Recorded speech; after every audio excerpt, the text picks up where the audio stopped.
Kejadian 20 ayat 1 sampai 18. Abraham dan Abimelek.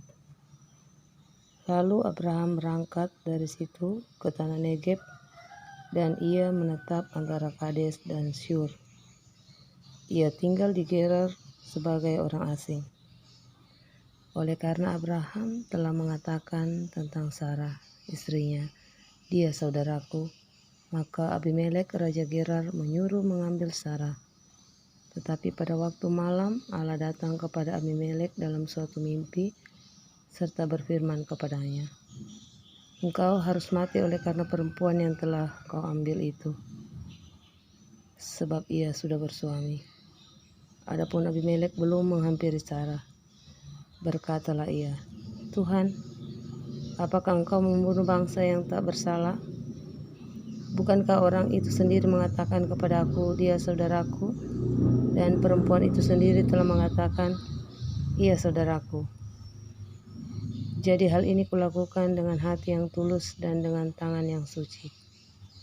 Lalu berfirmanlah Allah kepadanya dalam mimpi, "Aku tahu juga bahwa engkau telah melakukan hal itu dengan hati yang tulus. Maka aku pun telah mencegah engkau untuk berbuat dosa terhadap aku. Sebab itu aku tidak membiarkan engkau menjamah dia.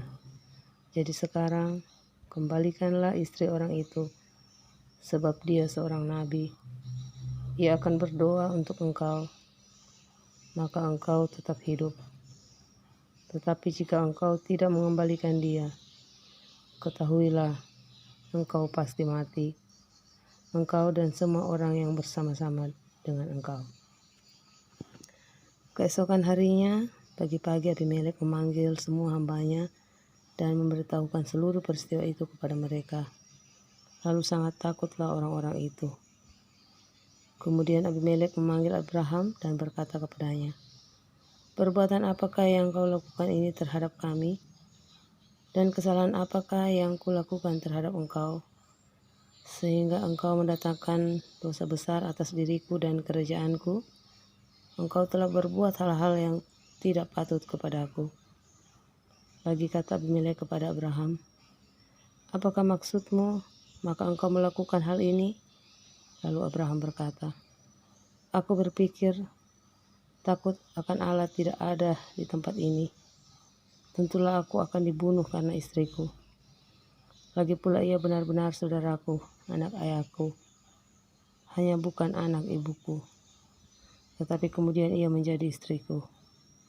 Ketika Allah menyuruh aku mengembara keluar dari rumah ayahku, berkatalah aku kepada istriku, 'Tunjukkanlah kasihmu kepadaku, yakni katakanlah tentang aku di tiap-tiap tempat di mana kita tiba.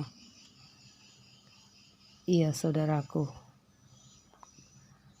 Kemudian Abimelek mengambil kambing domba dan lembu sapi, hamba laki-laki dan perempuan, lalu memberikan semuanya itu kepada Abraham. Sarah istri Abraham juga dikembalikannya kepadanya. Dan Abimelek berkata, 'Negeriku ini terbuka untuk engkau, menetaplah di mana engkau suka.' Lalu katanya kepada Sarah, 'Telah kuberikan kepada saudaramu 1,000 shikal perak. Itulah bukti kesucianmu bagi semua orang yang bersama-sama dengan engkau. Maka dalam segala hal engkau dibenarkan.' Lalu Abraham berdoa kepada Allah, dan Allah menyembuhkan Abimelek dan istrinya dan budak-budaknya perempuan, sehingga mereka melahirkan anak. Sebab tadinya Tuhan telah menutup kandungan setiap perempuan di istana Abimelek karena Sarah istri Abraham itu.